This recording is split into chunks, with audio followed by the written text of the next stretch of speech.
আল্লাহ আমার রব, এই রবি আমার সব, দামে দামে তন মনে তারি অনুভব। তোমার দুনিয়াতে আমি যেদিকে তাকাই, অথই নিয়ামতে ডুবে আছি সবাই। পাক পাখালির গানে শুনি তসবি কলো রব, তসবি কলো রব। আল্লাহ আমার রব, এই রবি আমার সব। আসসালামু আলাইকুম, আলহামদুলিল্লাহ, আসসালাতু ওয়াসসালামু আলা রাসূলিল্লাহ। প্রিয় দর্শক, আপনারা যারা দেশে আছেন প্রবাসে, সবাইকে জানাই অনেক অনেক প্রীতি ও শুভেচ্ছা। শুরু হলো এনটিভি আয়োজিত এবং লাভহীন নিবেদিত জুমাবারের লাইভ অনুষ্ঠান আপনার জিজ্ঞাসা। আপনাদের সাথে আছি আমি জয়নুল আবেদিন আজাদ, আর আপনাদের মনে জাগা প্রশ্নের জিজ্ঞাসার জবাব দিচ্ছেন বিশিষ্ট আলেম ডক্টর মোহাম্মদ মতিউল ইসলাম। আসসালামু আলাইকুম ওয়া রাহমাতুল্লাহি ওয়া বারাকাতুহু।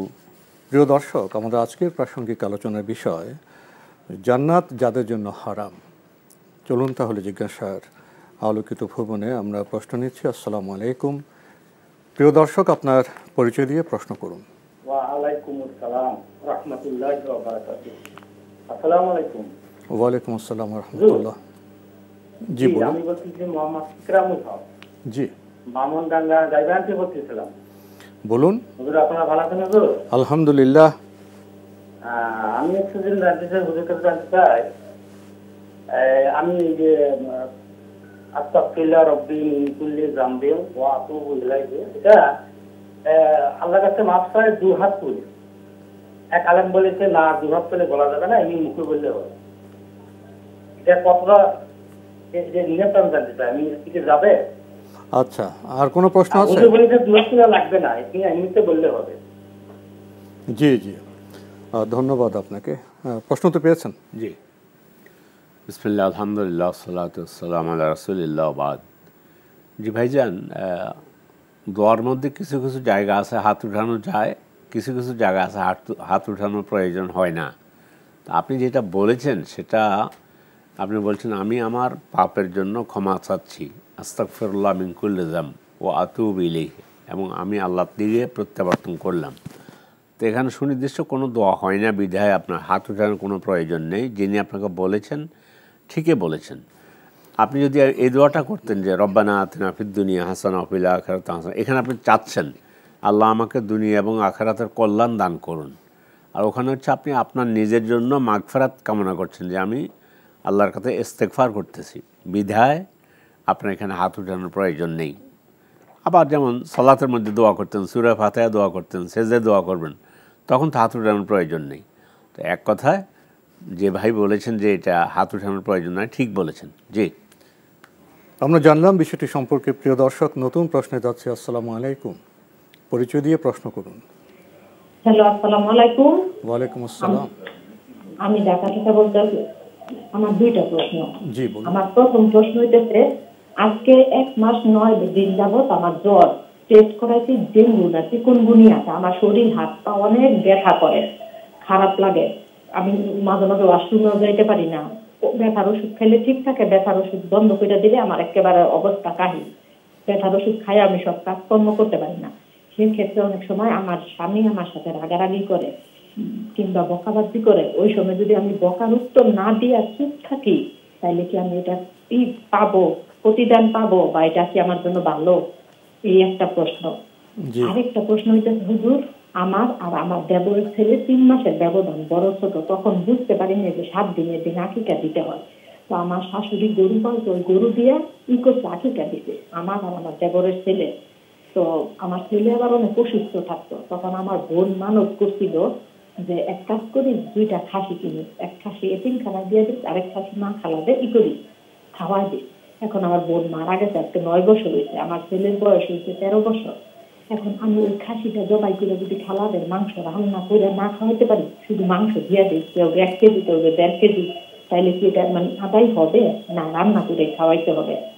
এটা একটা প্রশ্ন। এই দুইটা। ধন্যবাদ আপনাকে, আপনি দীর্ঘ প্রশ্ন করেছেন। আপনি বেশ অসুস্থ, ব্যথা, ওষুধ না খেলে আপনি চলতে পারেন না, অনেক অসুস্থ। তো এই যে আপনি কিছুটা অক্ষম হয়ে গেছেন, এসব বিষয় নিয়ে আপনার স্বামী রাগারাগি করেন, তখন আপনি যদি রাগের কোনো জবাব না দিয়ে চুপ থাকেন, এর কি কোনো প্রতিদান পাবেন? আল্লাহু আকবার। সর্বপ্রথম আপনার জন্য সুস্থতা কামনা করি। 2 নম্বরে হলো আপনার স্বামীর উচিত ছিল আপনার সেবা করা, এটাই ইসলাম বলে। আমরা তো নারীর অধিকার বুঝি না, সাধ্য অনুযায়ী উচিত ছিল আপনার সেবা করা। 3 নম্বর হলো উনি রাগারাগি করতেছেন, এটা ওনার উচিত নয়। আপনি অসুস্থ আবার রাগারাগিও করেন। 4 নম্বর হলো এটা মহৎ গুণ, এ রাগারাগি করে আপনাকে হয়তো বকাঝকাও করে, আপনি চুপ থাকেন, এটা অত্যন্ত বড় একটি মহৎ গুণ। তবে আপনি যদি আপনি সুন্দর করে বুঝিয়ে দেন যে আপনি আমাকে এভাবে রাগ করতেছেন, আমি তো অসুস্থ মানুষ, যা অথবা আমার এই কাজটা আপনি ভুল বুঝেছেন, এটুকু সুন্দর করে বুঝিয়ে দেওয়াতে অসুবিধা নেই। তবে চুপ থাকেন, ঠিক আছে আমি ধৈর্যই ধরলাম, এটা তো আরও মহৎ গুণ। মান সাকাতা নাজা, এটা আরবিতে একটা কথা, যে চুপ থাকে সে নিষ্কৃতি পায়, নাজাত পায়। তো আপনার এই গুণের জন্য আপনাকে ধন্যবাদ। ভাইকে আমরা অনুরোধ করব, ভাই আপনি বোনের অর্থাৎ আপনার ওয়াইফের আপনি সেবা করুন, বকাঝকা দেবেন না এবং কটু কথা বলবেন না, এটা ওনার অধিকার হরণ করা হয়। আল্লাহ আপনাদের দুজনকে, আবারও বলছি, বোনকে আল্লাহ সুস্থ করুন এবং আপনি চুপ থাকেন, এই ধৈর্যের আপনি সওয়াব পাবেন কিয়ামতের দিন। ভাইকে বলবো যে উনি যেন আপনার সাথে দুর্ব্যবহার না করে, সদ্ব্যবহার করে। মানে বাসার যারা সদস্য, যিনি অসুস্থ হবেন, স্বামী হোক স্ত্রী হোক, একে তো অপরের সাহায্যে আসবেন না। ওয়াশিরুহুন্না বিল মারুফ, একবার কোরআন শরীফের শব্দ, তোমরা তোমাদের স্ত্রীর সাথে সুন্দরভাবে মানে আচার আচরণ করো, মানে উভয় দিক থেকে। যখন যে অসুস্থ হবে তা তো সেবা করতে হবে, এটা তো প্রাথমিক দায়িত্ব। অবশ্যই আমরা জানলাম বিষয়টি সম্পর্কে। প্রিয় দর্শক, আরেকটি প্রশ্ন আপনি করেছেন আকিকা প্রসঙ্গে, অনেক দীর্ঘ বর্ণনা দিয়েছেন। আমরা জানি না আকিকা নিয়ে এত দীর্ঘ বর্ণনার প্রয়োজন আছে কি না, শায়েখ বললে হয়তো সহজ হয়ে যাবে। শেষে গিয়ে যেখানে আপনি ঠেকেছেন যে আপনার বোন মানত করেছিল 2টা খাসি দিবে ইত্যাদি ইত্যাদি, তারপর ইন্তেকাল করেছেন, তাও বোধহয় 9 বছর হয়ে গেছে, এখন আপনার সন্তানের বয়স 13 বছর, এখন বলছেন যে মানুষকে না খাইয়াটা যদি আমরা এটা ছাগল কোরবানি করে জবাই করে যে মাংস বন্টন করে দিয়ে হবে কিনা। মাসালাগুলো অনেক আকিকা এক বিষয়, মান্নত আরেক বিষয়। উনি মান্নত শব্দ বলে ফেলছেন। মান্নত হলে এটা জবা করবে এবং আল্লাহ তাআলা কোরআনে বলছে অলিউফু নুজুরাহুম, তোমরা তোমাদের মান্নত পুরা করে দাও। আসলে আমার মনে হয় উনি মান্নত মিন করেননি, উনি আকিকাই হয়তো মিন করেছেন। যদি আকিকা মিন করে থাকেন তাহলে এটা আর ওয়াজিব হলো না, উনি মারা গেছেন আর কিছু লাগবে না। আর যদি মান্নত করে থাকেন এবং বলছেন আপনার শাশুড়ি একটা গরু দিয়েছে, যা হবার তো হয়ে গেছে, আলহামদুলিল্লাহ, অসুবিধা নেই। তার জন্য আবার ওনার সহজ বিষয়টা খুব জটিল করে ফেলেছেন, খুব জটিল করেছে। আকিকা না পারলে তো এটা তো বাধ্যতামূলক নয়, পারলেন না। তো এখন এক কথায় গরু দিয়েছে, যত কিছু দিয়েছে, ছেলের বয়স এত হয়ে গেছে, এখন আর আকিকার প্রয়োজন নেই। যদি উনি ওই নিয়তটাকেই আকিকা মনে করে থাকে তাহলে লাগবে না, আর যদি মান্নত বলে থাকে তাহলে মান্নত পুরো করতে হবে। এবং সেই মান্নতের ওই বকরি জবা করলে ওই নিজেরা খেতে পারবে না, ওটা সম্পূর্ণ গরিবের জন্য। আর আকিকা হলে হিসাবে যদি 2টা বকরি জবা করা হয় তাহলে এটা নিজেরা খেতে পারবেন, মেহমানদেরকে নিয়ে খেতে পারবেন, অসুবিধা নেই।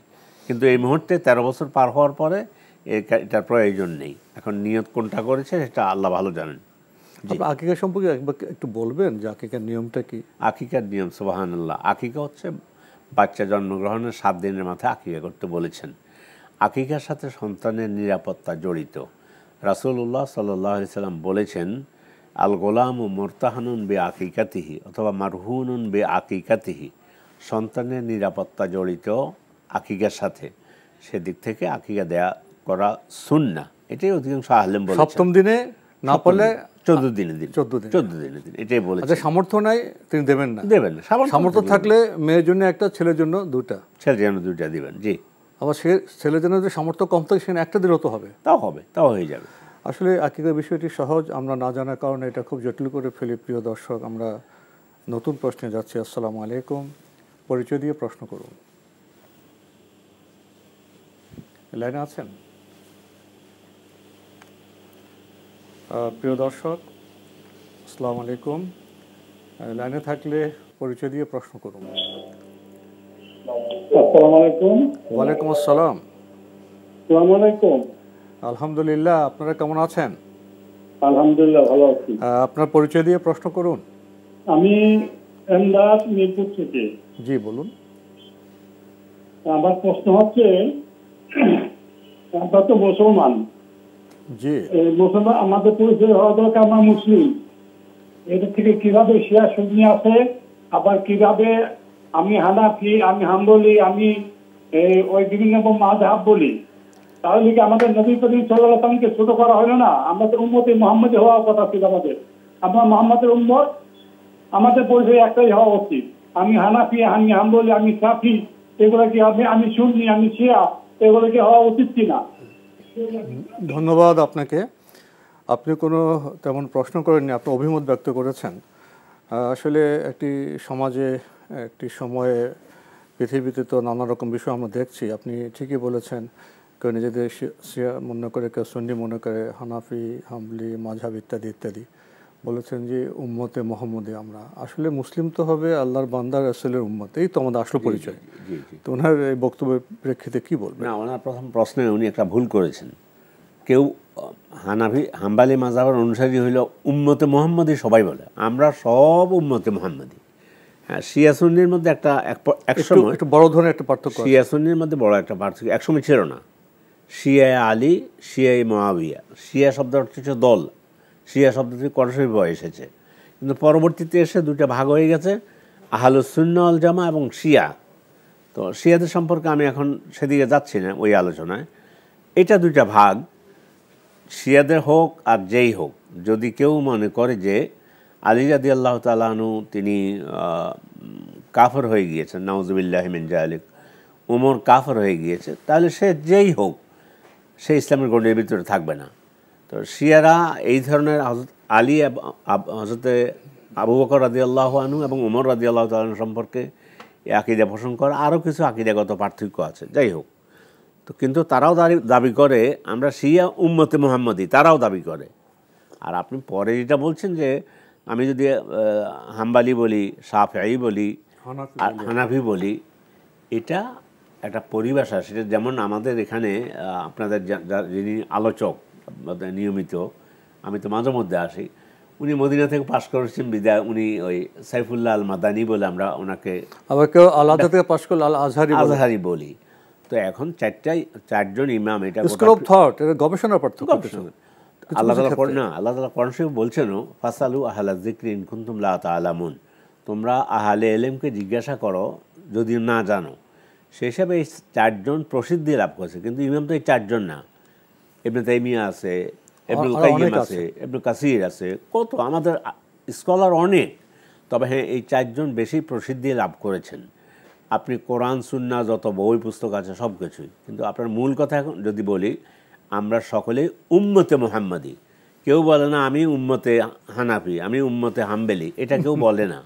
এটা আপনার বলার মধ্যে হয়তো ব্যাখ্যার মধ্যে একটু ভুল হয়েছে।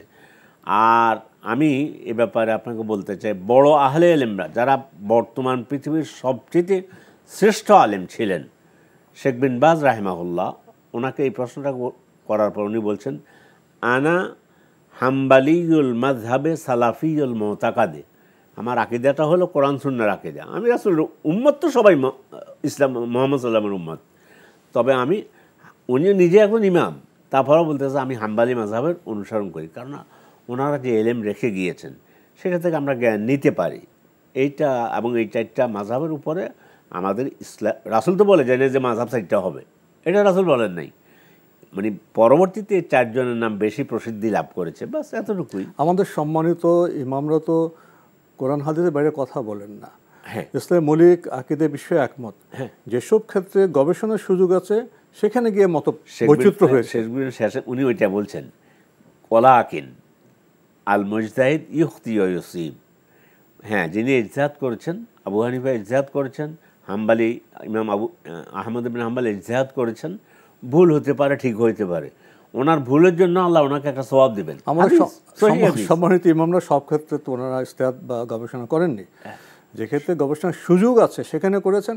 এখন যে যেটা অনুসরণ করেন তারা সবাই মুসলমান, সবাই উম্মতে মুহাম্মদী উম্মতে মুহাম্মদী আহলে সুন্নাত ওয়াল জামাত। আহলে সুন্নাহ ওয়াল জামা আমাদের পরিচয়। শাফিঈ আহলে সুন্নাহ ওয়াল জামা, মালিকি আহলে সুন্নাহ ওয়াল জামা, হাম্বলি আহলে সুন্নাহ ওয়াল জামা, এরপরে ইমাম আবু হানিফা রাহিমাহুল্লাহ আহলে সুন্নাত ওয়াল জামা। আমরা সবাই পৃথিবীর এই সমস্ত মুসলিম আহলে সুন্নাত ওয়াল জামাত। এটা হলো মূল আমাদের টার্ম, যেটা আমরা মানে গবেষণাযোগ্য জায়গায় কিছু ক্ষেত্রে গবেষণার পার্থক্য হয়েছে, মূল জায়গায় আমরা সবাই মিলে আমরা মুসলিম, এখানে আমাদের কোনো পার্থক্য নেই। দেখি যে এই মাসালাটার ব্যাপারে ইমাম আবু হানিফা কি বলছেন, দলিলটা কি, মালিক কি বলছেন, এ ব্যাপারে ইমাম মালিকের দলিলটা সহি, তাই কিন্তু আমি রাসূলের কাছে চলে যাচ্ছি। এই জন্য আপনি এই যে 4টা মাযহাবের কথা বললেন, ওনাদের প্রতি আপনার বিদ্বেষ প্রয়োজন নেই। আমরা কিন্তু সকলে উম্মতে মুহাম্মদ, এবং আমাদের নবী কি বলছেন, রাসূল কি বলছেন। তো নবীর এই কথাটা বুঝতে শাফিঈ কীভাবে বুঝেছেন, ইমাম শাফিঈ রাহিমাহুল্লাহ একটা মাসালা নিয়ে মানে আব্দুল্লাহ ইবনে আব্বাস রাদিয়াল্লাহু তাআলা আনহু ওনার মধ্যে আর অন্য 2-3 জন সাহাবার মধ্যে মতপার্থক্য হলো।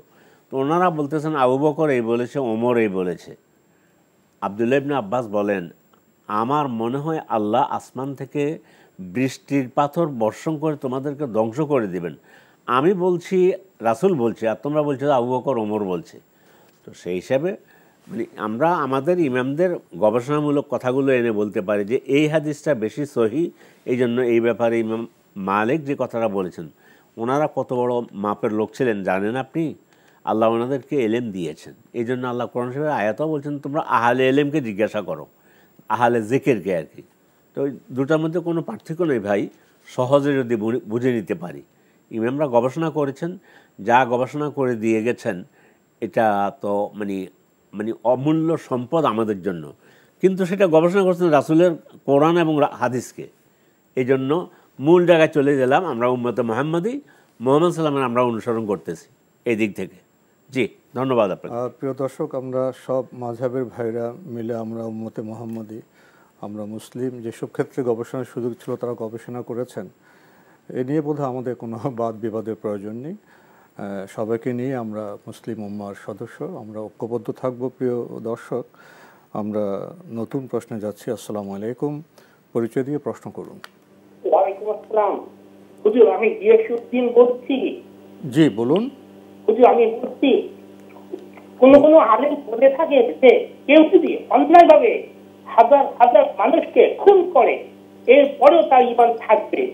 হুজুর, তাহলে হিসেবে দেখা যায় কেউ যদি লক্ষ লক্ষ কোটি কোটি মানুষকে খুন করে এরপরেও তার ঈমান থাকে, এই কথা কি কোরআন হাদিস সাপোর্ট করে? হুজুর, এটাই জি, কোটি কোটি মানুষ খুন করলে কি হয়?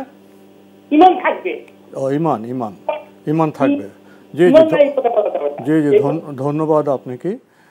মানুষ হত্যা মহাপাপ, আপনি এটি ভূমিকা দিয়েছেন এবং আরও বলেছেন যে যারা কোটি কোটি মানুষ খুন করে তারপরে কি তাদের ঈমান থাকবে? আমাদের বোধহয় আপনি আজকে একটা প্রাসঙ্গিক আলোচনা রেখেছেন, যাদের জন্য জান্নাত হারাম। জি। এর আগে আমি ভাইকে কোরআন শরীফের একটা আয়াত শোনাই। সেটা হচ্ছে আল্লাহ তাআলা কোরআনে কারিমে বলেছেন, মিনাজলি যালিকা কাতাবনা আলা বানি ইসরাঈল আন্নাহু মান কাতালা নাফসান বিগাইরি নাফসিন আও ফাসাদিন ফিল আরদি ফাকাআন্নামা কাতালান নাসা জামিয়া। যে ব্যক্তি অন্যায়ভাবে একজন, আপনি তো কোটি কোটি বলছেন, অন্যায়ভাবে একজন মানুষকে হত্যা করলো, ওই ব্যক্তি যেন গোটা পৃথিবীর সমস্ত মানুষ, সব এখন বর্তমান পৃথিবীতে প্রায় 800 কোটি মানুষ, একজনকে হত্যা করার কারণে পাপটা কত বড়, যেমনকি সমস্ত পৃথিবীর সমস্ত মানুষকে হত্যা করেছে। অপরদিকে আল্লাহ রাব্বুল আলামিন কোরআন কারিমে বলেছেন, আমাইয়াকতুল মুমিনান মুতাআম্মিদান ফাজাযাহু জাহান্নামু খালিদান ফিহা ওয়া গাদিবাল্লাহু আলাইহি ওয়া লাআনাহু ওয়া আ'আদ্দা লাহু আযাবান আযীমা। ভালো করে শুনেন অনুবাদ। যে ব্যক্তি কোনো একজন মুমিনকে হত্যা করলো, আমাইয়াকতুল মুমিনান মুতাআম্মিদান, ইচ্ছা করে একেবারে পরিকল্পিতভাবে অমুককে হত্যা করতে হবে, ফাজাযাউহু জাহান্নাম, তার পুরস্কার হলো জাহান্নাম, খালিদান ফিহা, ওখানে চিরস্থায়ী থাকবে, খালিদান ফিহা, খালিদান ফিহা ওয়াগাদেবাল্লাহু আলাইহি, আল্লাহ তার উপর ক্রোধান্বিত হন, আল্লাহর ক্রোধ, অভিশাপ, ওয়া লাআনাহু, তাকে অভিশপ্ত করেছেন আল্লাহ, ওয়া আ'আদ্দা লাহু আযাবান আযীমা, তার জন্য আল্লাহ তৈরি করেছেন কঠিন শাস্তি। আশা করি আপনি কোরআনের এই আয়াতগুলো থেকে আপনার মনের খোরাক পাবেন। তো এইভাবে অন্যায়ভাবে আমরা কাউকে একটা ঘুষিও দেব না, একটা চিমটিও দেব না। মুহাম্মদ সাল্লাল্লাহু আলাইহি ওয়াসাল্লাম কোনোদিন একটা চিমটিও দেন নেই। এখন তার ঈমান থাকবে কিনা যে অনেক মানুষকে হত্যা করে, তার ঈমান থাকবে এখন কিনা? এইখানে এসে আমি তাকে বেঈমান বলাটা, এটা তাকফিরের মধ্যে নিয়ে যাওয়া, সেদিকে আমরা নেব না। তার শাস্তির কথা বলেছি, কিন্তু কাউকে হত্যা করার কারণে কাফের এটা বলা যাবে না। খুনি বড় অপরাধ করেছে, হ্যাঁ বড় অপরাধ করেছে, খুনি বলতে পারেন, কিন্তু আপনি কাফের এখন বলবেন না, মুশরিক বলবেন না। কারণ এটার কারণে সে আল্লাহ মানে সে ঈমান থাকলেও সে গুনাহগার, ঈমানদার। শুধু গুনাহগার না, কঠিন গুনাহগার। মানে গুনাহগারের মধ্যে এই ব্যক্তি সম্পর্কে আল্লাহ বলেছেন যে এটা চির জাহান্নামী, এটা কিন্তু তাই বলে কাফের বলা যাবে না। জি, আমরা জানলাম বিষয়টি সম্পর্কে। প্রিয় দর্শক, নতুন প্রশ্নে যাচ্ছি। আসসালামু আলাইকুম, পরিচয় দিয়ে প্রশ্ন করুন। আসসালামু আলাইকুম। ওয়ালাইকুম আসসালাম। আমার দুটি প্রশ্ন। জি, প্রথম প্রশ্ন হচ্ছে, যারা জানি নিষ্ঠুর, ওদের জন্য আমরা কি হেদায়েতের জন্য দোয়া করব? আপনার আওয়াজটা ঠিকভাবে পাচ্ছি না ভাইয়া, আপনার টেলিভিশনের ভলিউমটি একবার কমিয়ে প্রশ্নটা রিপিট করুন তো। ধীরে বলুন, ধীরে বলুন। হ্যাঁ, যে যারা জানি নিষ্ঠুর, যারা জালেম নিষ্ঠুর, হ্যাঁ জালিম বর্বর নিষ্ঠুর, ওদের জন্য আমরা কি হেদায়েতের জন্য দোয়া করব না বদদোয়া করব? আচ্ছা আচ্ছা। আচ্ছা, আরেকটি প্রশ্ন। এখন আমাদের সমাজে দেখি অনেক প্রতিবন্ধী সন্তান, নবী রাসূলদের যুগে কি এরকম প্রতিবন্ধী সন্তান ছিল? আমার এই প্রশ্নের দিকে আপনার দ্বিতীয় প্রশ্নটি আমরা স্পষ্ট শুনতে পাইনি। টেলিভিশন ভলিউমটা দ্বিতীয় প্রশ্নটা হচ্ছে, ধীরে বলুন। প্রতিবন্ধী সন্তান ছিল? প্রতিবন্ধী, হ্যাঁ হ্যাঁ, প্রতিবন্ধী সন্তান ছিল কিনা নবী রাসূলদের যুগে? আচ্ছা, প্রতিবন্ধী সন্তান। আচ্ছা, ধন্যবাদ আপনাকে। আপনি দুটি প্রশ্ন করেছেন। প্রথম প্রশ্নটি, যারা জালিম নিষ্ঠুর তাদের জন্য কি হেদায়েতের দোয়া করবেন নাকি বদদোয়া করবেন? প্রথম মূলনীতি জেনে নেই। আল্লাহ তাআলা বলছেন, লা তাহসাবান্নাল্লাহা গাফিলান আম্মা ইয়ামালুয যালিমুন ইন্নামা ইউআখিরুহুম লিয়াউমিন তাশখাসু ফীহিল কুলুবু ওয়াল আবসার। তোমরা মনে করো না আল্লাহ তাআলা লা তাহসাবান্নাল্লাহা গাফিলান আম্মা ইয়ামালুয যালিমুন, জালেমরা যা করে, যা ঘটায়, এই সম্পর্কে আল্লাহ গাফেল, আল্লাহ কিছু জানেন না। না, আল্লাহ জানেন, সব কিছু জানেন। লা তাহসাবান্নাল্লাহা গাফিলান আম্মা ইয়ামালুন ইন্নামা ইউআখিরুহুম লিয়াউমিন তাশখাসু ফীহিল কুলুবু ওয়াল আবসার। একটু ঢিল দিয়েছে আল্লাহ, ছাড় দেন, ছেড়ে দেন না জালেমকে। একটু ঢিল দিয়েছে ওই দিনের জন্য, যেদিন চোখ উল্টে যাবে, হৃদয় প্রকম্পিত হবে, মানে হৃদয় হয়ে যাবে। এটা হলো জালেমের শাস্তি। এখন হলো আপনি এটা বলতে পারেন, আল্লাহ আপনি এই জালেমকে তার জুলুম থেকে উঠে আসার জন্য তৌফিক দান করেন। যদি তার কপালে এই মানে তার ভাগ্যে বা তার কপালে এটা না থাকে জুলুম থেকে ফিরে না আসা, তাহলে এই জুলুম থেকে জাতিকে হেফাজত করুন, এই জালেম থেকে জাতিকে, ব্যক্তিকে, আমাকে, আমার পরিবারকে হেফাজত করুন। তাহলে কি বললাম, আল্লাহ জালেম জুলুম করতেছে, তাকে আপনি হেদায়েত দেন, সে যেন জুলুম পরিহার করে উঠে আসতে পারে। এটা কেন এটা দলিল কি? রাসূলুল্লাহ সাল্লাল্লাহু আলাইহি ওয়াসাল্লাম যখন তায়েফে গিয়েছেন, ওনার উপরে জুলুম করা হয়েছে, রক্তাক্ত করা হয়েছে, এত কিছুর পরেও যখন ফেরেশতা এসে বলল যে, পাহাড়ের ফেরেশতা, যে আপনি অনুমতি দিলে দুই দিক থেকে পাহাড় এনে দুই দিক থেকে পিষে ফেলবো তায়েফবাসীকে, সহিহ হাদিস। তখন রাসূল সাল্লাল্লাহু আলাইহি ওয়াসাল্লাম বলছেন, না, আমি আশা করি এদের ঔরস থেকে এমন সন্তান আসবে, ওই সন্তান এসে আমি যে দাওয়াত নিয়ে এসেছি লা ইলাহা ইল্লাল্লাহ, এই দাওয়াত কবুল করবে, গ্রহণ করবে। তো এই দৃষ্টিকোণ থেকে তাহলে তার জন্য প্রথম দোয়া এটা করবেন যে তাকে আল্লাহ জুলুম থেকে উঠে আসার তৌফিক দেন। যদি তার তাকদিরে আপনি জানেন, যদি এটা থেকে উঠে আসা তার মানসিকতা না থাকে আর ফিরে আসার কোনো পথ না থাকে, সে জুলুমে করবে, তাইলে এই জালেমকে ধ্বংস করুন এবং জাতিকে উদ্ধার করুন। এইভাবে দোয়া করতে পারেন। তাহলে শুরুতে তো তার জন্য হেদায়েতের দোয়া করা, হেদায়েত দোয়া করতে পারেন। তারপরে যদি সে হেদায়েত যদি সংশোধন না হয়, জি, তাহলে তো দরজা প্রাপ্য সেটা সে পাবে ইনশাআল্লাহ। আমরা বিরতিতে যাব। যদি ছোট করে একটি প্রশ্নের জবাব দিতেন। আমার প্রশ্ন ছিল, নবী রাসূলদের কারো কি প্রতিবন্ধী সন্তান ছিল? না, নবী রাসূলদের সময়ে আমি যেমন কি বলছিলাম আর কি, বুঝছি সময় ছিল কিনা, নবী রাসূলদের কারো সন্তান প্রতিবন্ধী ছিল এমনটি কোরআন হাদিসে আসে নাই।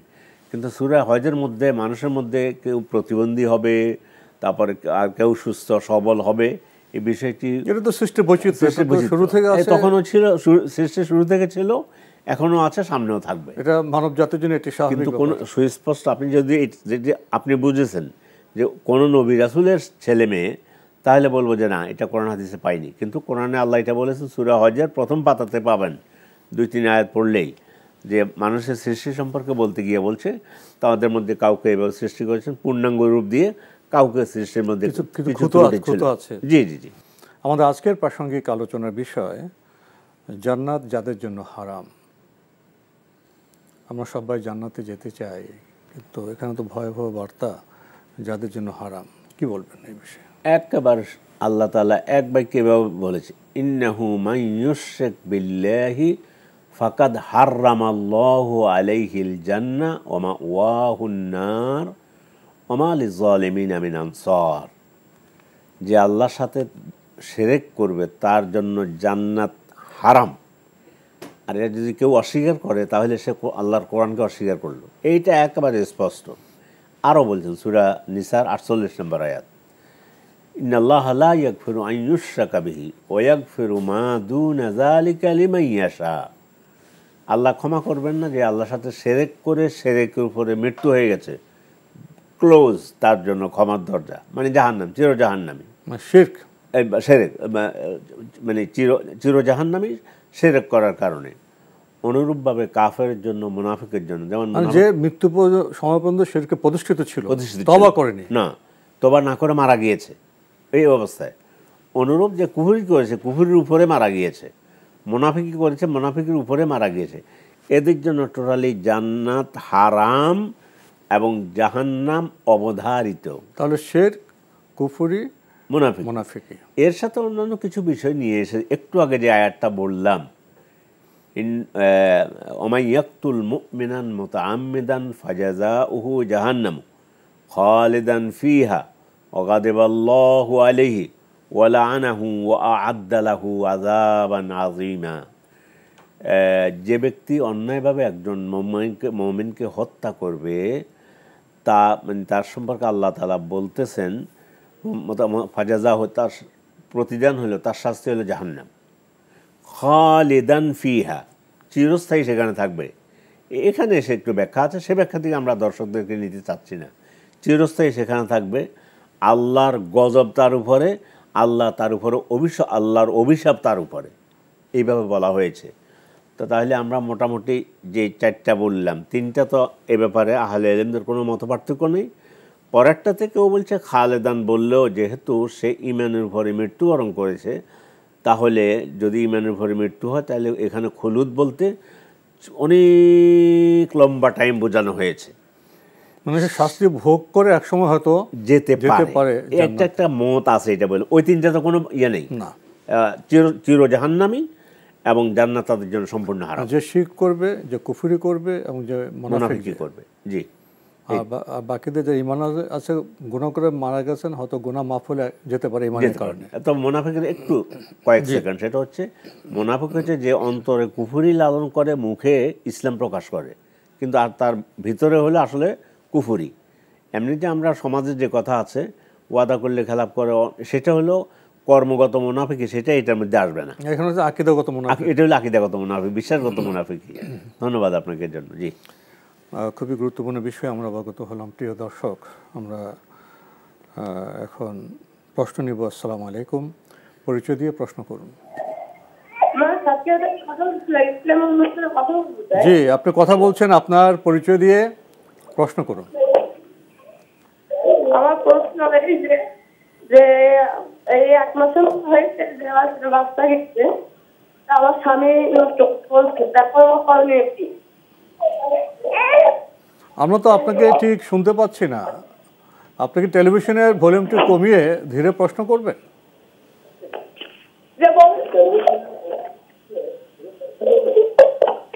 হ্যালো, আসসালামু বলছি যে আপনি আমার বলুন। হ্যাঁ হ্যাঁ বলছি, আমার এই পেটে বাচ্চা গেছে 1 মাসের মতন।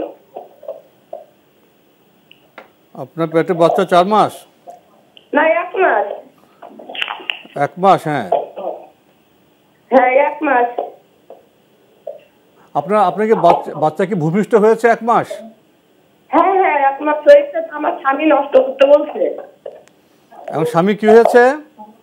নষ্ট করতে বলছে, স্বামী বলছে বাচ্চা রাখা যাবে না। তা আমার আপনার বাচ্চা আপনার গর্ভে 1 মাস, এখন স্বামী বলছে নষ্ট করো, এই তো? হ্যাঁ হ্যাঁ। এখন কি করবেন, এই তো? হ্যাঁ হ্যাঁ, কি করব? আর কোনো প্রশ্ন আছে? না, আর কোনো প্রশ্ন নেই। আপনার স্বামী কি আপনার পাশে আছে? না, আমার স্বামী এখন আছে না। আপনি যদি একটু বলে আচ্ছা ঠিক দিতেন। আছে, ধন্যবাদ আপনাকে। আসলে যেভাবে প্রশ্ন হয় অনেক কিছু বোঝা যায় না ঠিকভাবে। প্রশ্ন করে চেষ্টা করে যেটা বোঝা গেল, উনি গর্ভবতী 1 মাস সময় হয়ে গেছে, ওনার স্বামী বলছেন যে এই বাচ্চা নষ্ট করে দাও। উনি এখন কি করবেন, আর ওনার স্বামীর বক্তব্যটা কেমন? আচ্ছা, হ্যাঁ তা তো ঠিক। নাউজুবিল্লাহ মিন জালিক। আপনার স্বামী ওনাকে আমার পক্ষ থেকে সালাম বলবেন, আর বললেন যে বলে দিয়েছে যে এটা সম্পূর্ণ হারাম একটা সিদ্ধান্ত তিনি আপনাকে দিয়েছেন। এবং এই কারণে একটু আগে যে আয়াত পড়েছি, যে ব্যক্তি অন্যায়ভাবে একজন মুমিনকে হত্যা করবে, গর্ভে থাকলেও অন্যায়ভাবে তাকে গর্ভপাত করা, এটা ওই একজন মুমিনকে হত্যা করার শামিল। এই হত্যা করলে এর শাস্তি অত্যন্ত কঠিন, চির জাহান্নামী। ফলে এটা করবেন না। হ্যাঁ, ডাক্তার যদি এমন বলে যে আপনার এখন যেই রোগ অথবা যে অবস্থা হয়েছে, এই কারণে গর্ভে যদি সন্তান থাকে, তাহলে এই সন্তান থাকার কারণে আমরা বলতে পারি না। এবং মুমিন কোনো ভালো ডাক্তার যদি বলে যে এই কারণে সন্তান যদি থাকে, এবং তাহলে কিন্তু আপনি বড় ঝুঁকির মধ্যে পড়ে যেতে পারেন, সেটা ভিন্ন। প্রথম হলো স্বাভাবিক কথা হলো গর্ভে সন্তান নষ্ট করা যাবে না, এটা হত্যার মতো পাপ হবে। হ্যাঁ জি। দ্বিতীয়ত যদি এমন কোনো বিশেষ পরিস্থিতি উদ্ভূত হয়, ডাক্তার বলছেন যে এখানে জীবনের সংকট আছে, জি, সেখানে বিবেচনা বিষয় আছে। এবং যদি উনি মনে করে সন্তান হইলে কোত্থেকে খাওয়াবো, তাহলে আরো অ্যাড হইল সেরেক, রাজ্জাক আল্লাহ, যে মানে অভাবের ভয়ে আল্লাহ কোরআন শরীফে বলে দিয়েছেন, লা তাকতুলু আওলাদাকুম খাশিয়াতা ইমলাক। এটা কোরআন শরীফের আয়াত। তোমরা তোমাদের সন্তানদেরকে খাদ্যাভাবে ভয়, মানে কোত্থেকে খাওয়াবে এই ভয়ে হত্যা করো না, রিজিকের ভয়ে হত্যা করো না, তাহলে তো সেরেকও হবে, মানে এটা বড় আরো জঘন্য। এক কথা, ভাই যেন ওনার এই সিদ্ধান্ত ফিরে আসেন, আর আপনি ওনার এই মানে যে কথা বলছে এটা আপনি মানতে বাধ্য নন, বরং সন্তান দিয়েছে আল্লাহ শুকরিয়া আদায় করেন। আল্লাহ যেন নেক সন্তান দান করেন। সূরা ফুরকানের ৭৪ নম্বর আয়াতটা দেখে নিয়ে ওই দোয়াটা বেশি বেশি পড়বেন। আল্লাহ আপনাদেরকে নেক সন্তান দিয়ে ধন্য করুন। উনি কি ওনার স্বামীকে প্রশ্ন করতে পারেন, তুমি কি আমাকে আল্লাহর বিরুদ্ধে, কোরআনের বিরুদ্ধে যেতে বলছো? তুমি কি যেতে চাও? চমৎকার কথা, বোঝাবার জন্য। হ্যাঁ, তার মধ্যে একটা ভাবনা আসতে পারে, উপলব্ধি আসতে পারে। জি জি জি। আমরা জানলাম বিষয়টি সম্পর্কে। প্রিয় দর্শক, নতুন প্রশ্নে যাচ্ছি। আসসালামু আলাইকুম, পরিচয় দিয়ে প্রশ্ন করুন। লাইনে আছেন? প্রিয় দর্শক, লাইনে থাকলে আপনার পরিচয় দিয়ে প্রশ্ন করুন। লাইনটা বোধহয় কেটে গেছে। আমরা যে বিষয়ে আলাপ করছিলাম আপনার সাথে একটু আগে, আজকে প্রাসঙ্গিক বিষয়ে, যে জান্নাত যাদের জন্য হারাম। তো আপনি স্পষ্ট করে তো বলেছেন যে যারা শিরক করবে, যারা কুফরি করবে, যারা মুনাফিক, তাদের জন্য জান্নাত হারাম। জি। আর এ বিষয়ে কিছু বলবেন? হ্যাঁ, বলছে যে আমাদের দর্শকরা এটা বুঝবেন কিনা যে শিরক বলতে তো হারাম বলছি, কিন্তু শিরকটা কি, অর্থাৎ আল্লাহ তাআলার রুবুবিয়তে শিরক করা, আল্লাহ তাআলার উলুহিয়তে শিরক করা, কত প্রকার? হ্যাঁ, ওইটা শিরকের প্রকারগুলো একটু বলে দিচ্ছি। আর আল্লাহর গুণাবলীতে শিরক করা, তিনটাই একটা বাক্যের মাধ্যমে ইমাম আহমদ আল হাকামি তিনি তার মাআরিজুল কাবুল গ্রন্থের মধ্যে ২য় খণ্ডে একটা বিষয় উল্লেখ করেছেন। কোনো ব্যক্তি যদি কবরের কাছে গিয়ে বলে, হে অমুক, আমাকে সন্তান দাও, অথবা আমাকে রিজিকের ব্যবস্থা করে দিন, অথবা আমার অসুস্থ, আমাকে সুস্থ করে দিন, তাইলে তিনভাবে আল্লাহর সাথে শিরক হইল। এক, আল্লাহর রুবুবিয়তে, সেটা হলে প্রার্থনা করতে হয় আল্লাহর কাছে, প্রার্থনা আল্লাহর কাছে না করে, কেননা প্রার্থনাকে দোয়া করাকে ইবাদত বলা হয়েছে। বাকি বিষয়ে আমরা ইনশাআল্লাহ সুযোগ হলে পরে জানার চেষ্টা করব। আমরা প্রশ্ন নিচ্ছি। আসসালামু আলাইকুম, প্রিয় দর্শক, আপনার পরিচয় দিয়ে প্রশ্ন করুন। বলছিলাম মোহাম্মদপুর, ঢাকা থেকে। জি বলুন। যে আমি ইসলাম সম্পর্কে একটা বিষয়ে একটু বহির্ভূত, যেটা হচ্ছে যে আসলে আমাদের তো অনেক জায়গা আছে যেখানে মানুষের বসতি আছে, মানুষ বাস করে, কিন্তু সে সমস্ত জায়গায় ইসলামের দাওয়াত পৌঁছে নেয়। যারা অনেকে জঙ্গলে থাকে বা এই ধরনের কিছু জায়গা থাকে, তো যারা একদম ইসলামের দাওয়াত পায়নি, তারা যে ইসলাম অনুসরণ করবে, সেক্ষেত্রে তাদের মানে আল্লাহ তাআলা তাদেরকে কি হিসাবে দেখবেন বা তাদের কোনো শাস্তি হবে কিনা, যারা ইসলামের দাওয়াত পায়নি বা ইসলাম সম্পর্কে এখনো বুঝেনি আর কি। জি জি জি, এটা একটা বিষয়। আরেকটা বিষয় যে নিয়ে মাতারাম একটু আলাপ করছিলেন যে শিরকের বিষয়ে, মাজার এবং এই জাতীয় বিষয়। আসলে আমাদের দেশে তো মাজার, পীর এগুলো অনেক আছে এবং এটা কালচার চলে আসতেছে আগে থেকে। তো এটার দূরীকরণের বিষয়ে বা এটা মানুষকে বোঝানোর জন্য আমাদের দেশে কোনোভাবে আরো কোনো ব্যাপক কার্যক্রম চালানো যায় কিনা, এই দুটো বিষয়ে। ধন্যবাদ আপনাকে। প্রথম যে প্রশ্নটি, এমন কোনো বসতি, আপনি জঙ্গল বা প্রত্যন্ত এলাকার কথা বলছেন যেখানে ইসলামের দাওয়াত পৌঁছেনি, যারা দাওয়াত পায়নি তারা কিভাবে ইসলামে অনুসরণ করবে? তাদের জন্য কি কোনো শাস্তির ব্যবস্থা থাকবে? আসলে সর্বপ্রথম হলো পৃথিবী এখন এমন এক জায়গায় চলে আসছে, গ্লোবাল ভিলেজ যেটাকে বলা হয়, একটা গ্রামের মতো। এখন পৃথিবীতে এমন কোনো জায়গা নেই যেখানে কেউ কিছু জানতে চাইলে জানার মতো সুযোগ নেই। সর্বপ্রথম ইসলাম জানার চেষ্টা করতে হবে। নিজেই আল্লাহ তাকে মানুষ করে সৃষ্টি করছে, আমাকে কে সৃষ্টি করলো, আমি জানার চেষ্টা করি, এই জানার সে চেষ্টা করবে। এখন ঠিক আছে, আপনার কথাই ধরে নিলাম, আমাজন দ্বীপে 10 জন লোক আছে, জঙ্গলে যে জঙ্গল, সেখানে এটা পৃথিবীর মধ্যে সবচেয়ে বড় যেটা আর কি, পৃথিবীর ফুসফুস, যাই হোক এটা বলতে পারি। ওখানে 10 জন লোক আছে, তারা ইসলামের দাওয়াত পায়নি। তারপর সেখানে বলেছে যে তারা তাদের বিবেক দিয়ে আল্লাহকে বোঝার চেষ্টা করতে হবে যে আমাকে কে সৃষ্টি করলো, আমাকে এই বুদ্ধি কে দিয়েছে, এটা করে মানুষের তো আল্লাহ আকল দিয়েছে, উপলব্ধি দিয়েছে, এটা তো মৌলিক বিষয়। এই বিচার এটা দিয়ে হবে, তোমাকে যে আকল দিয়েছে সেই আকল দিয়ে আমাকে বোঝার চেষ্টা করনি কেন, ফলে বুঝতে পারলেও তুমি মানোনি কেন। ফলে আমরা যারা বাইরে আছি, আপনি যার কথা বলছেন, তাদের কাছে দাওয়াত পৌঁছানো দরকার। আর যারা এভাবে আছে যেখানে, তাকে আল্লাহ যে বিবেক দিয়েছে, সে বিবেক যদি করে আকলকে কাজে লাগিয়ে আল্লাহকে বোঝার চেষ্টা করে, ইনশাআল্লাহ আল্লাহ তাকে ইসলাম গ্রহণের হেদায়েতের পথ দেখাতে পারেন। আমরা এতটুকুই বলতে পারি। এখানে কি আপনার সামনে একটি বিষয় পেশ করতে পারি? মনে করেন আমাদের রাজধানী ঢাকায় তো লক্ষ লক্ষ লোক, এই রাজধানীর মসজিদের শহর, এখন তো এমন লোকও থাকতে পারে যে হয়তো খাচ্ছে, জৈবিকভাবে বেঁচে আছে, তার আকল নেই, উপলব্ধি নেই, তার প্রতি কি ইসলামের শরীয়ত প্রযোজ্য হবে? তাকে কি জিজ্ঞেস করা হবে? আল্লাহু আকবার, আপনি যেটা বলেছেন আমার হৃদয়ের কথা বলেছেন। যে মসজিদে সালাত আদায় করি, ওর মসজিদের গেট থেকে 30 হাতের ভিতরে বোধহয় দোকান হবে 20টা, সেখানে একামত হচ্ছে, আজান হচ্ছে, খাচ্ছেই, ওই যে নুডলস খাচ্ছে, ওটা খাচ্ছে, ওটা খাচ্ছে, যেমন কি সে জানেই না আল্লাহ বলতে একজন আছে, আমার উপরে সালাত, এরা মুসলমান, আমার উপরে সালাত ফরজ করা হয়েছে, এদের ব্যাপার তো দাওয়াত দেওয়া হচ্ছে, আজান দেওয়া হচ্ছে। তো একজন ইসলামিক স্কলার বলছেও কোনো এক ব্যাপার যে আজান তো মুয়াজ্জিন, তো আজানের মধ্যে ভুল নেই। ফলে আমরা তো আজান দিচ্ছি মানুষকে সত্যের পথে আসার জন্য, এখন না আসলে সেটা তার ব্যাপার, সে আল্লাহর কাছে জবাব দেবে। আমি একটু অন্য প্রসঙ্গে বলছিলাম যে রাজধানীতে বসবাস করছেন, কিন্তু সে তার জৈবিকভাবে বেঁচে আছে, জি, তার উপলব্ধি না, আকল নেই, তার সেন্স নেই। যার সেন্স নেই সে তো ইসলাম বুঝতে পারতেছে না, উপলব্ধি নেই, তাকে তো প্রশ্ন করবে না। তার উপর তো শরিয়া বিধানও প্রযোজ্য নয়। যে শহরে আছে ঠিকই, হ্যাঁ, কিন্তু তার উপলব্ধি নেই, সে অসুস্থ, তার সজ্ঞা নেই। তো যার সজ্ঞা নেই, উপলব্ধি নেই, সেন্স নেই, তার প্রতি ইসলামী শরীয়ত তো প্রযোজ্য হবে না, না এগুলো ব্যতিক্রম। ব্যতিক্রম ঠিক, যদি জঙ্গল পর্বত এমন কোন লোক থাকে, এটা তো ব্যতিক্রম, স্বাভাবিক বিষয় নয়, তার কাছে পৌঁছেনি, তো সেটা আল্লাহ বিশেষ ক্ষেত্রে বিশেষভাবে আল্লাহ দেখবে, সেটা তো আসলে কোনো সমস্যা নেই আমাদের, এটা একটা না, আমাদের কোনো সমস্যা নেই। জি, আমরা জানলাম। আরেকটি বিষয় উনি প্রশ্ন করলেন যে শিরকের কী কী রূপ এবং শিরক দূরীকরণে কী কার্যক্রম গ্রহণ করা যেতে পারে।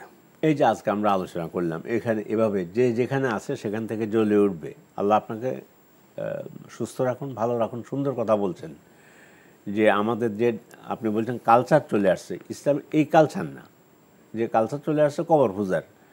কবর পূজা মানে পৌত্তলিক পূজা, দুটোই সমান। এখন আমাদেরকে তাহলে আপনি বলছেন কি করার প্রয়োজন? আমরা যে যেখানে আছি সেখান থেকে মানুষকে দাওয়াত দেওয়ার চেষ্টা করব, তাওহীদের দাওয়াত দিব, সে থেকে বেঁচে থাকার চেষ্টা, দাওয়াত দিতে থাকবো। আপনি আপনার জায়গা থেকে যে ভাই কবর পূজা করবেন না, আল্লাহর কাছে প্রার্থনা করেন। এবং আমরা যে বলছিলাম যে ওই ইমাম আহমদ হাকামি একটা উদাহরণে 3 প্রকার শিরক বুঝিয়ে দিয়েছেন। তো বললাম যে প্রার্থনা করতে হয় আল্লাহর কাছে, এটা যদি অন্যের কাছে করে তাহলে এটা আল্লাহর ইবাদতের শিরক। আর দেয়ার মালিক হলেন আল্লাহ, যদি দেয়ার মালিক আল্লাহ ছাড়া অন্য কাউকে মনে করে তাহলে বোঝা গেল আল্লাহর সাথে একে অংশী স্থাপন করলো, যে এনিও দিতে পারেন, এটা রুবুবিয়তের শিরক। আর আল্লাহ, আমি আল্লাহ বললাম শুনেন, কিন্তু কবরে যে মরে গেছে, পৌঁছে গেছে 100 বছর আগে অথবা 10 বছর আগে, তার কাছে যদি বলা হয় হে অমুক, তো তিনি এটা বলছেন তাহলে আল্লাহর মতো এও শুনে, এই জন্য আল্লাহর গুণাবলিতে শিরক।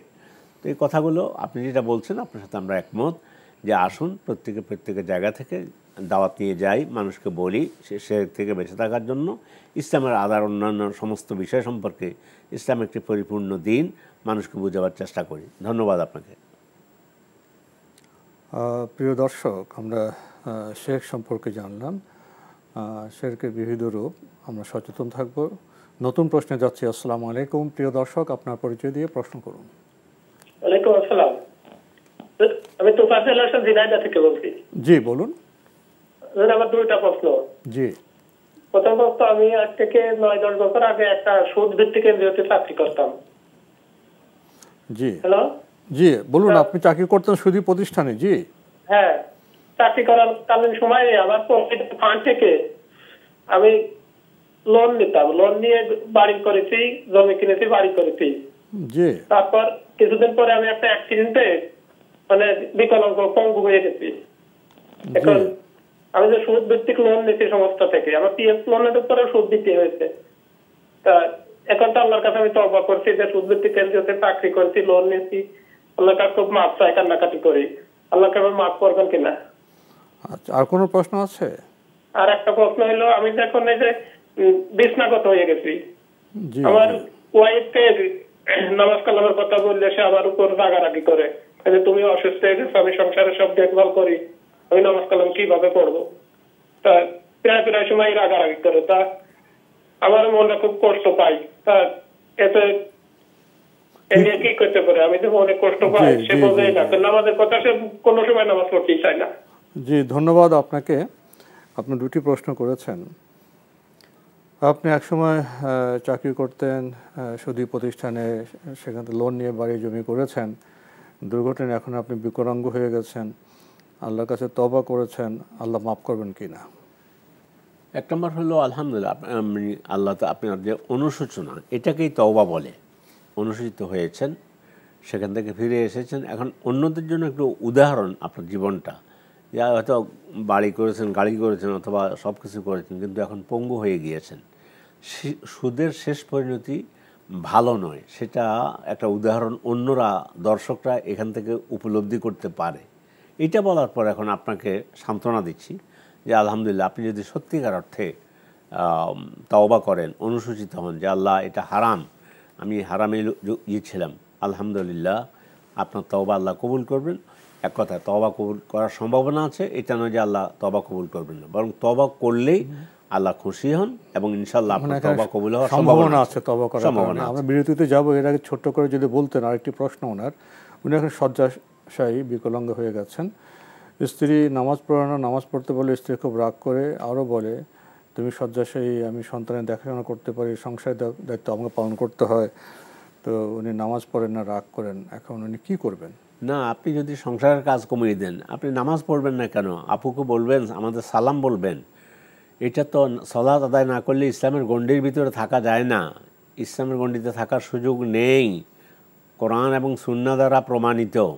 এই জন্য কষ্ট করতেছেন বুঝি, আল্লাহ ওই যে কষ্ট করতেছেন এই সব দিয়ে তো উনি জান্নাতে চলে যাওয়ার পথটা হইতে পারে। আমাদের প্রশ্ন করি, ফজর নামাজ পড়তে কয় মিনিট সময় লাগে? যদি শুধু ফরজে পড়ি তাহলে সর্বোচ্চ 3 মিনিট, 5 মিনিট ধরলাম। আচ্ছা 5 মিনিট। এরপরে অনেক ঘন্টা পরে জোহরে কয় মিনিট সময় লাগে, জোহর থেকে অনেক ঘন্টা পরে আসরে কয় মিনিট সময় লাগে, সব মিলিয়ে তো 25 থেকে আধা ঘন্টা 24 ঘন্টার মধ্যে হয়ে যায় নামাজ। এটা কি কোনো ওজন? এটা আসলে মানসিকতার সমস্যা, ইমানের সমস্যা, এটাই কোনো ওজন নেই। এইটাই সমস্যা। নইলে কিন্তু অন্য কাজ করতে পারি, পৃথিবীর সমস্ত কাজের চাইতে বড় কাজ হলো আমার সালাত আদায় করা। আমরা কি যারা এই যে কথা বলছেন, বোনকে আমরা সম্বোধন করে বলছি, সম্মান প্রদর্শন করে বলছি, একটু আত্মসমালোচনা করুন। অন্য কাজে কি সময় যায় না?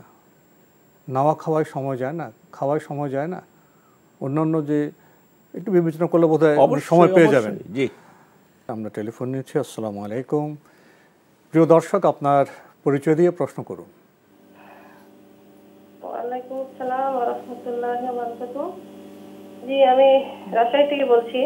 আমার 2টি প্রশ্ন আছে। জি, আমার প্রথম প্রশ্নটি হচ্ছে, যে আমরা জানি যে আত্মীয় স্বজনের সাথে সুসম্পর্ক রাখাটাই উচিত।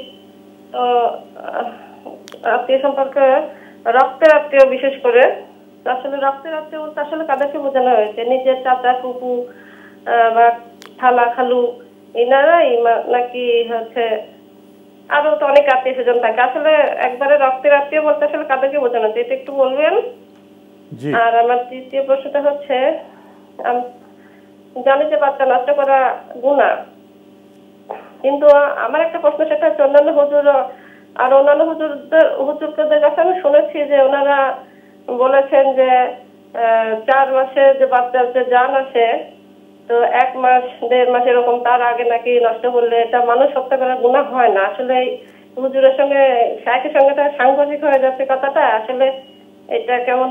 আসলে ওনারা তো বলছেন যে যতক্ষণ পর্যন্ত রূহ না আসবে তার আগে যদি নষ্ট করা হয় তাহলে নাকি মানুষ হত্যা করার গুনাহ হয় না।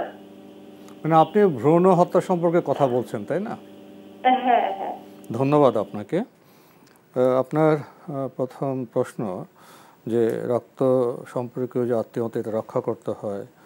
তো আপনার প্রশ্ন হলো, আপনি কিছু কথা বলেছেন, কারা আসলে রক্ত সম্পর্কীয় আত্মীয়?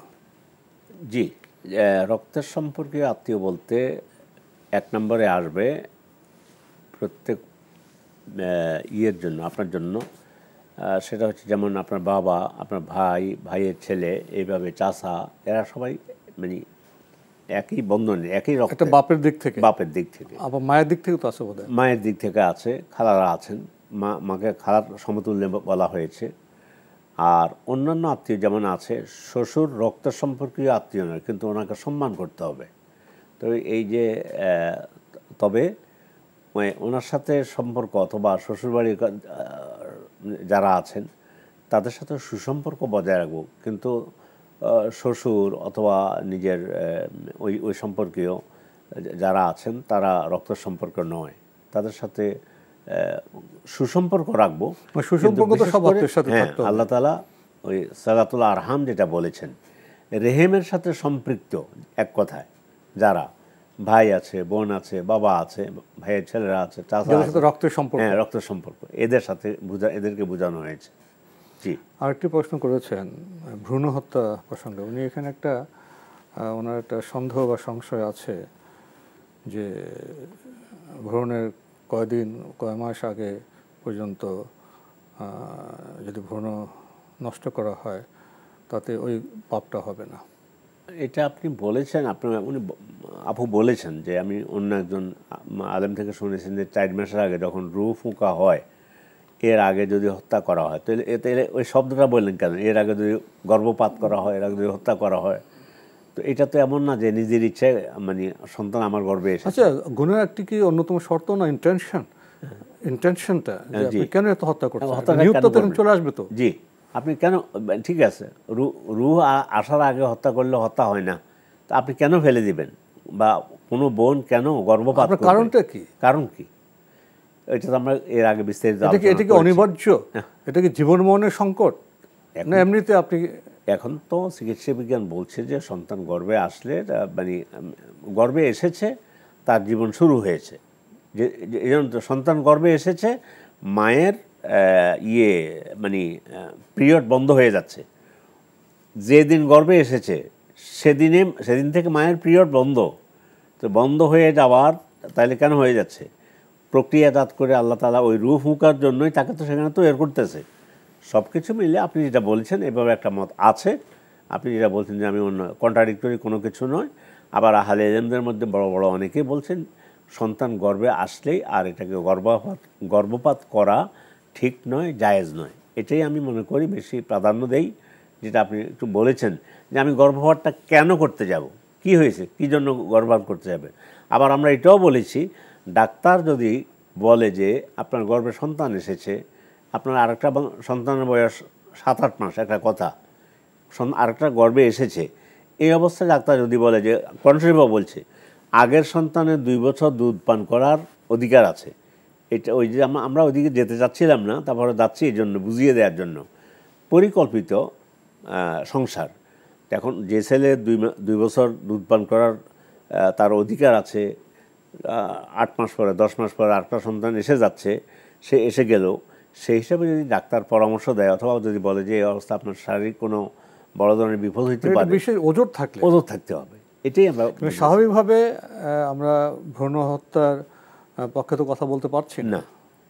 আমরা এটা বলবো না যে ভ্রূণ হত্যা করুন 4 মাস আগে হোক আর 4 মাস পরে হোক। জি, আমরা জানলাম বিষয়টি সম্পর্কে। প্রিয় দর্শক, নতুন প্রশ্নে যাচ্ছি। আসসালামু আলাইকুম, পরিচয় দিয়ে প্রশ্ন করুন। ওয়ালাইকুম আসসালাম। জি বলুন।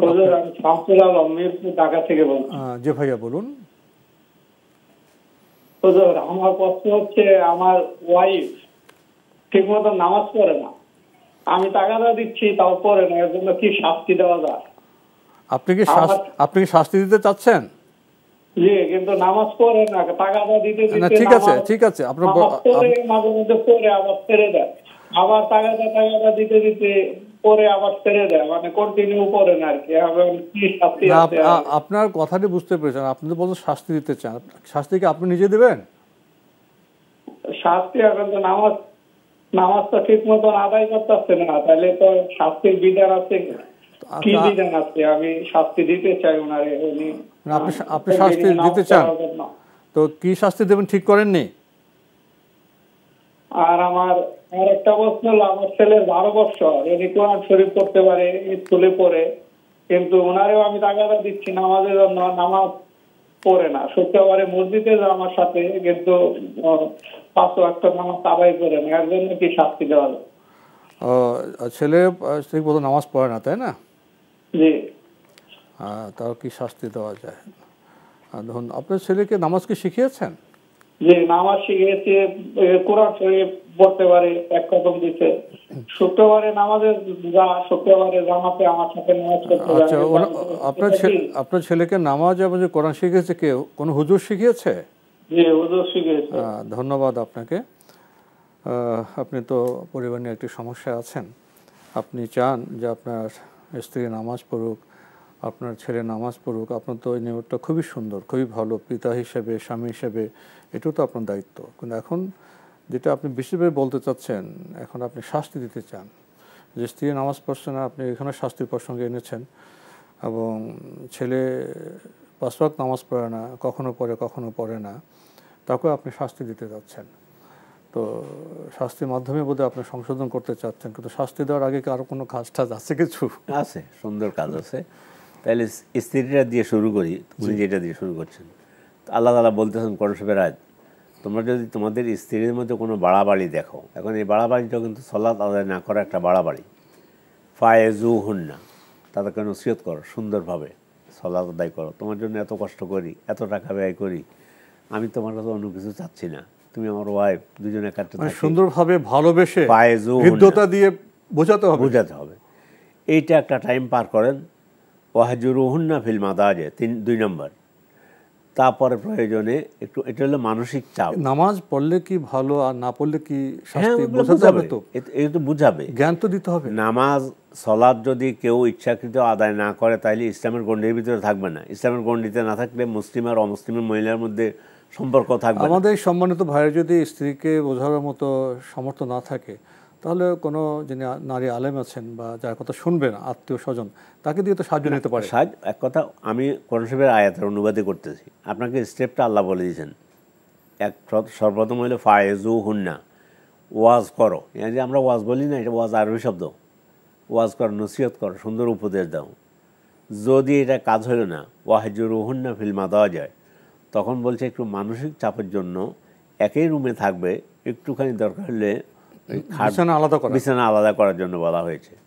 তারপরেও যদি না শুনে, তারপর আপনি করেন শাস্তির দিকে যাওয়ার জন্য আল্লাহ সর্বশেষ বলেছেন ওয়াদরেবু হুন্না, তারপরে তাদেরকে একটু শাসন করো। একটু শাসন শব্দ এসেছে, শাসনের মধ্যে আবার বলেছে দেখছো গালের মধ্যে চড় মেরো না, সেটা মৃদুভাবে, মানে তুমি শাস্তি পাওয়ার উপযুক্ত হয়েছো, হ্যাঁ, কিন্তু তাকে তো সে তো ডোমেস্টিক ভায়োলেন্স করবে না, নিপীড়ন নির্যাতন তো করবে না। না না, সেটা না, এটা একটা অভিব্যক্তি যে তুমি শাস্তির যোগ্য অপরাধ করতেছো।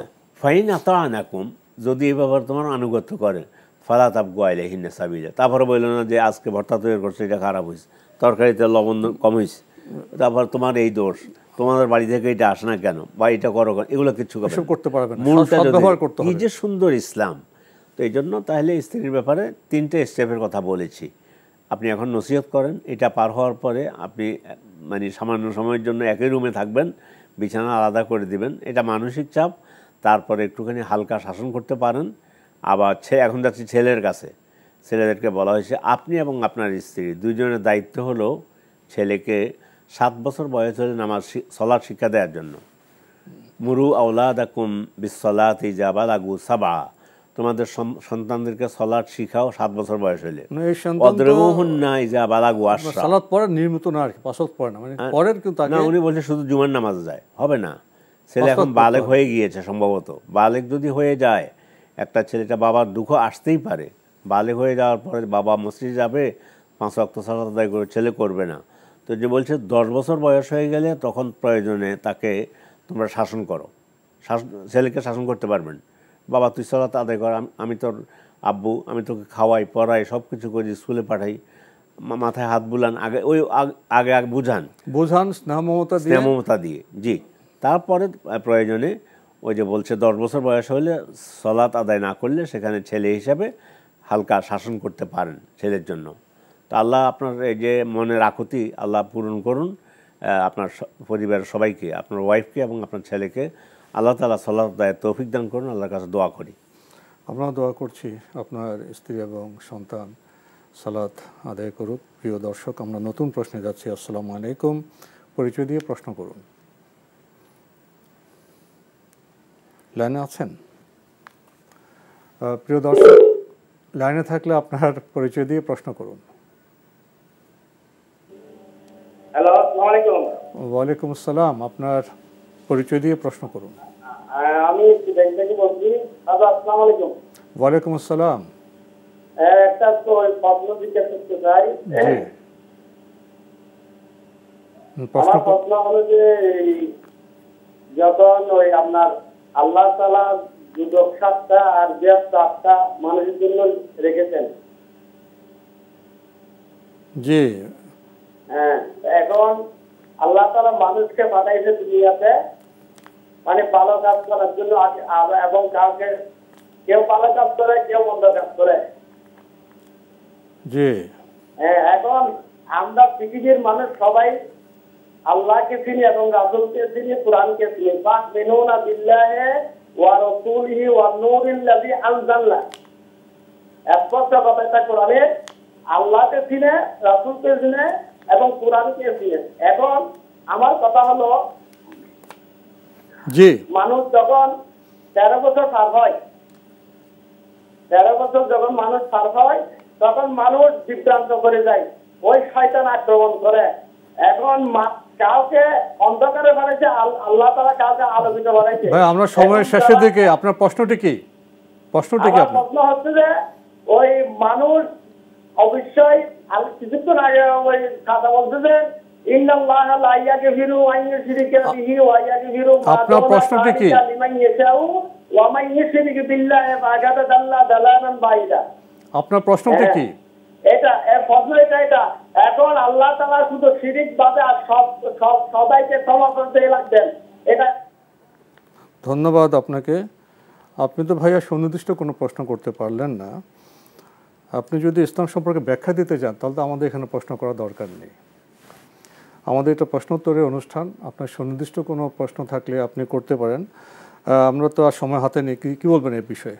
না, উনি কি বুঝাতে চান তা তো বুঝতে পারেন, উনি নসিহতে করলেন। এক কথা উনি বোধহয় যদি এইটা বুঝান যে তাহলে মানুষ পথভ্রষ্ট হয় কেন, আবার 13 বছর কোথায় পেলেন সেটাও তো বুঝতে পারি না। আপনি এগুলো যা বলছেন আমাদের কথা বুঝতে অসুবিধা হয়েছে কিনা। শিরক সম্পর্কে বলছি ক্ষমা নেই, শেষ। কিন্তু অন্য পাপীরাও তো পাপের শাস্তি, এখন ঈমান আছে, ঈমানের উপরে মৃত্যু হয়েছে, কিন্তু অন্য পাপ আছে, এটার শাস্তি ভোগ করে তাকে মরতে হবে। 1 2 নম্বর হলো, এখন আমরা তো আপনার প্রশ্ন আমাদেরকে বুঝাইতে পারেন নাই। যদি মানুষ কেন পথভ্রষ্ট হয়, যেটা আপনার উদ্দেশ্য হয়, আল্লাহ তাআলা মানুষকে ইচ্ছা শক্তি দিয়েছেন, জ্ঞান দিয়েছেন, বিবেক দিয়েছেন, আকল দিয়েছেন। আর শিরক করলেও যদি মৃত্যুর আগে সে তওবা করে যেতে পারে তাহলে মাফের সম্ভাবনা আছে। তাও সম্ভাবনা আছে। আসলে উনি সুস্পষ্ট প্রশ্ন করেননি, তো আমরা সুস্পষ্ট জবাব দিতে পারছি না, আমাদের হাতে সময়ও নেই। প্রিয় দর্শক, সময়ের কারণে আমরা আজকের প্রশ্ন নিতে পারছি না। তবে আপনাদের অবগতির জন্য জানাতে পারি, আপনার জিজ্ঞাসা অনুষ্ঠানটি সপ্তাহে রবি, সোম, মঙ্গল, বুধ এই 4 দিন বিকেল 5:30টায় সম্প্রচার হয়ে থাকে। ওইসব অনুষ্ঠানে আপনাদের মনে থাকা প্রশ্ন চিঠির মাধ্যমে, ইমেলের মাধ্যমে পাঠাতে পারেন আমাদের ঠিকানা। পরিচালক আপনার জিজ্ঞাসা, এনটিভি বিএসএসি ভবন, 7ম তলা, 102 কাজী নজরুল ইসলাম এভিনিউ, কারওয়ান বাজার, ঢাকা 1215। ইমেল অ্যাড্রেস আপনার জিজ্ঞাসা @ntbd.com। এছাড়া এনটিভি অনলাইনেও আপনারা আমাদের অনুষ্ঠান দেখতে পারবেন। ভিজিট করুন www.ntbbd.com। ইউটিউব এবং আমাদের ভেরিফাইড ফেসবুক পেজে অনুষ্ঠান দেখতে পারবেন। প্রিয় দর্শক, সবশেষে রয়েছে গ্রন্থ পরিচিতি। আজকের গ্রন্থের নাম কোরআন সুন্নাহর আলোকে ইসলামী আকীদা, লিখেছেন ডক্টর খন্দকার আব্দুল্লাহ জাহাঙ্গীর রাহিমাহুল্লাহ।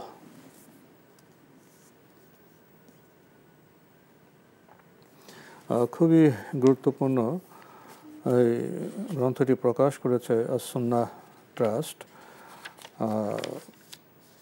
দীর্ঘ সূচি রয়েছে এই গ্রন্থে, বিশাল একটি গ্রন্থ। ঈমান, আকীদা, অন্যান্য পরিভাষা, ইসলামী আকীদা, উৎস, তাওহীদের ঈমান, রিসালাতে ঈমান, আরকানুল ঈমান, আল্লাহর গ্রন্থসমূহে বিশ্বাস, রাসূলগণের প্রতি ঈমান, আখিরাতের প্রতি ঈমান, তাকদীরে বিশ্বাস, অবিশ্বাসী বিভ্রান্তি, শিরক প্রতিরোধী কোরআন ও সুন্নাহ, আরও গুরুত্বপূর্ণ অনেক বিষয় রয়েছে এই গ্রন্থে।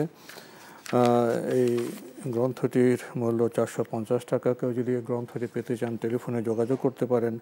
Telephone number 01730747001। আবারও বলছি 01730747001। যদি সংক্ষেপে কিছু বলতেন ইসলামী আকীদা। ডক্টর আব্দুল্লাহ জাহাঙ্গীর, আল্লাহ তাআলা তাকে জান্নাত নসিব করুন। তিনি আমাদের মধ্যে থেকে চলে গিয়েছেন, অনেক ভান্ডার আমাদের জন্য রেখে গিয়েছেন, এলেমের ভান্ডার। অত্যন্ত গুরুত্বপূর্ণ বই আকীদার উপরে, প্রায় আকীদার সব বিষয়গুলো তিনি টাচ করেছেন কোরআন সুন্নাহর আলোকে। বইটি পড়ার জন্য, কালেকশন করার জন্য সকল ভাই বোনদেরকে অনুরোধ করব। আমি নিজেই বইটা কালেকশন করেছি, আমার সেলফে বইটি আছে। এটাই আমার সংক্ষেপে পরামর্শ আর কি। অত্যন্ত গুরুত্বপূর্ণ বই। জি, তো আজকে আমাদের এখানে শেষ করতে হচ্ছে। আপনাকে অনেক ধন্যবাদ। ধন্যবাদ আপনাদের। জাযাকুমুল্লাহ খাইর। প্রিয় দর্শক, আপনারা যে ভবনে বসবাস করছেন তা একটা ভিত্তি থাকে, তো ইসলামের ভিত্তি আছে। ভিত্তির উপরে ইসলামের যে চমৎকার বর্ণাঢ্য সৌধ সেটা নির্মিত হতে পারে। সে ভিত্তি হলো আকীদা। আমাদের ঈমান আকীদা ঠিক না থাকলে আমাদের ইসলামের যে সৌধ সেটা ঠিক হবে না। এই বিষয়টি বলেই শেষ করছি আজকে। দেখা হবে ইনশাআল্লাহ আগামী জুমাবার একই সময়ে। মহান আল্লাহ আমাদের সবাইকে নিরাপদে রাখুন শান্তিতে। আসসালামু আলাইকুম। আল্লাহ আমার রব, এই রবি আমার সব, দামে দামে তুন মনে তারি অনুভব। আল্লাহ আমার রব, এই রবি আমার সব।